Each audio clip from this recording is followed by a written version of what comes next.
มีนะก็เนาะก็มีนะแสดงจะใส่เป็นการดุดนะนะคอมพิวเตอร์เนี่ยเป็นหูอยู่เนี่ยอิดแมันเขาจะเอานำว่าซอกใส่นะในรถนะนำแล้วคือว่าแทงระดับสูงของมันให้นับไปหนึ่งจากนั้นเขาก็เอานำนี่ลดลงใส่นะก็ต้องลงพอเนาะแต่ผู้อยู่ในอยู่ระดับใส่หนึ่งถือว่าพอดีจากนั้นเนาะ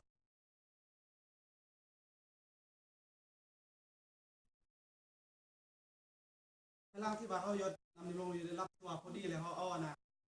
ใส่นะรวมมันเนี่ยซุกใส่นะครับเอ่อ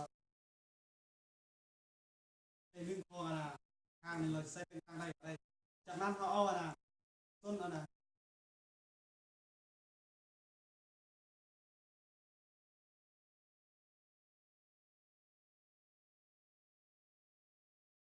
จากนั้นเขาเอาส้นหนึ่งที่ว่าเขาไม่ได้ซุกแต่นั้นมันจุ่มลงใส่อะนะพอแล้วที่เอาอะนะใส่ในคอเนาะนี่เขาจะจุ่มลงอยู่ในรับสู้ในดึงที่เขาจุ่มอยู่ประมาณนั้นนะซองสักทีเขาเนาะ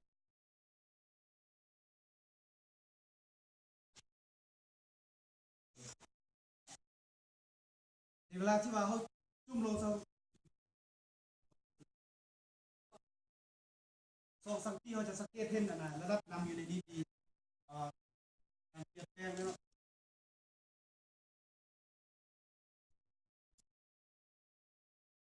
เราจะสังเกตในการเปลี่ยนแปลงคืออันนี้เป็นระดับอะนะน้ำเยอะอันนี้มีการเปลี่ยนแปลง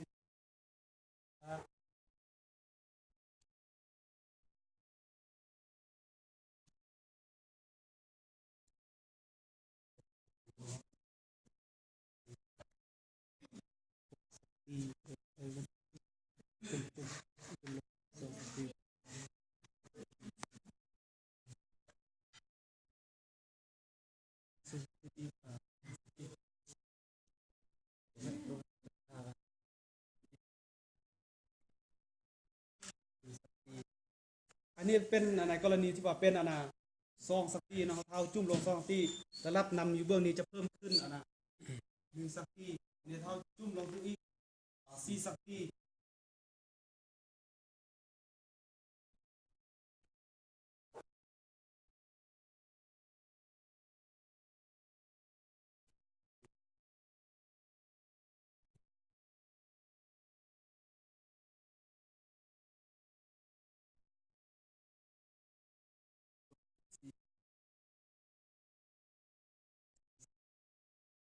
เท้าใส่อันน่ะสี่สักทีระดับอันน่ะนำอยู่เบื้องนี้จะเพิ่มขึ้น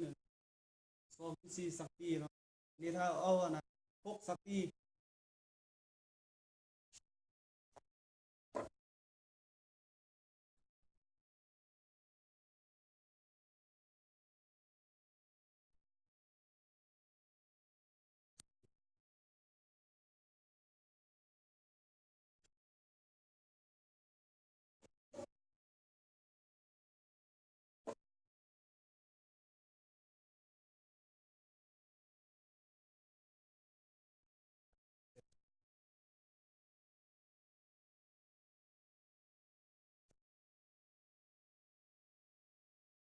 จากอันน่ะหกสักทีแล้วเขาจะเอาลงเรื่อยๆเนาะเอาเป็นฮอตแปดแล้วก็ฮอตติดเนี่ยเขาจะเอาแต่หกสักทีเนาะอันน่ะจากนั้นเขาจะมาซอกไปกับความดันว่าในตอนนี้มันมีอะไรโดยที่มีการผูกพันกับหลวงสู้ของมัน ซึ่งในเวลานี้เขาพูดเลยว่าฐานน้ำแน่นของน้ำเนี่ยครับขนาด1,000 กิโลกรัมต่อซนติเมตรต่อเมตรเนาะแล้วก็อัตราดึงดูดของในโลกที่เท่ากับ10 เมตรเป็นที่กำลังตัวโดยที่ว่าเขาอยากพูดว่าระดับน้ำนี่มีการเปลี่ยนแปลงอะไรเขาอ้อระดับ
ครับอันนี้เป็น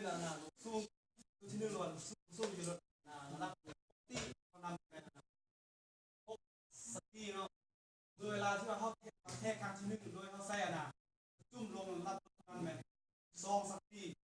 ระดับของสู้ของนำที่ว่าอยู่ในพบที่อยู่มันจะสูงขึ้นประมาณ7 สตีเนาะสูงขึ้นกับ7 สตีถ้าให้พวกความดันอยู่ในช่วงมีจะได้เขาต้องอ่าก็คือเราให้มาซ่อมระดับการเปลี่ยนแปลงของสูงอยู่ในช่วงนี้เนาะคือตาเฮสเสื้อวานตาเฮสนะครับซองลบไปคือผู้ว่าเวลานี้นะคือซองมันสูงขึ้นเลยนะ7 สตีสำหรับเอา7มาลบใส่ปุ๊บเลือกครับ1 สตีแสดงว่าระดับน้ำนี้มีการเปลี่ยนแปลงจากการ1 สตีสูงกันนี่ตัวข้างที่ซ่องเนาะตัวสู้ของตัวที่ซ่องนี่มันต่อครับ4 สตี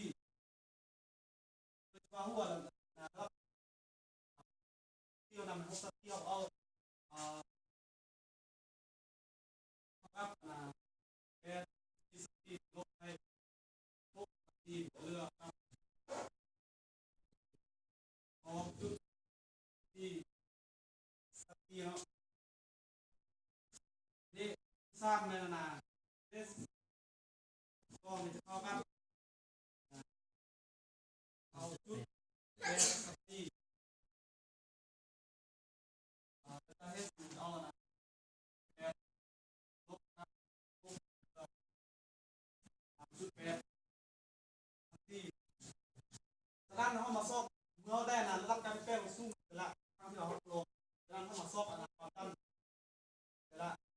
การตัวของเราเนาะดูส่วนต้น7 สตีความดันการทดลองต่อไปไกลความดันเกิดขึ้น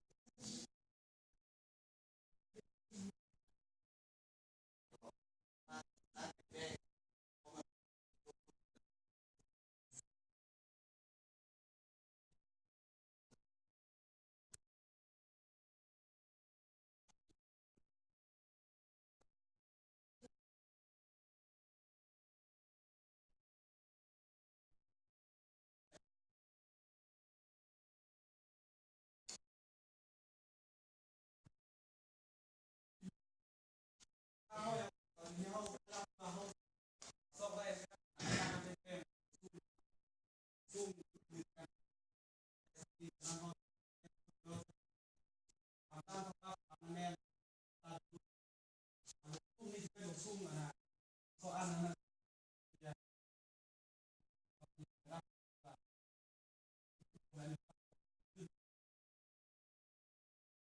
สูงก็คือสูงในช่วง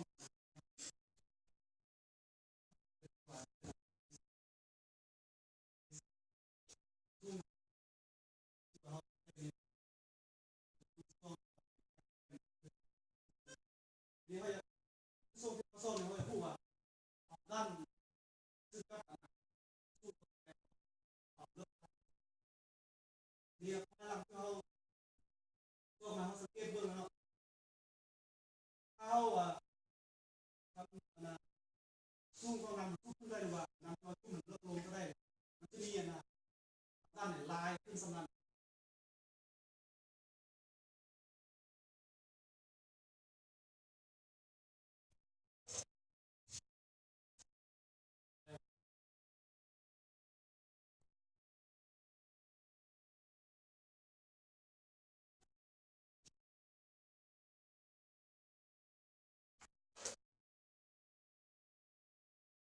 เราส้มด้านแต่ละจุดจะนำเข้ามาเทียบกันตัวว่าถ้าว่าด้านมีจุดที่ว่าถ้าเป็นเต้นเป็นสกีได้ได้ตามเป็นสกีได้อันนี้เทียบได้รู้ว่าความด้านมันมี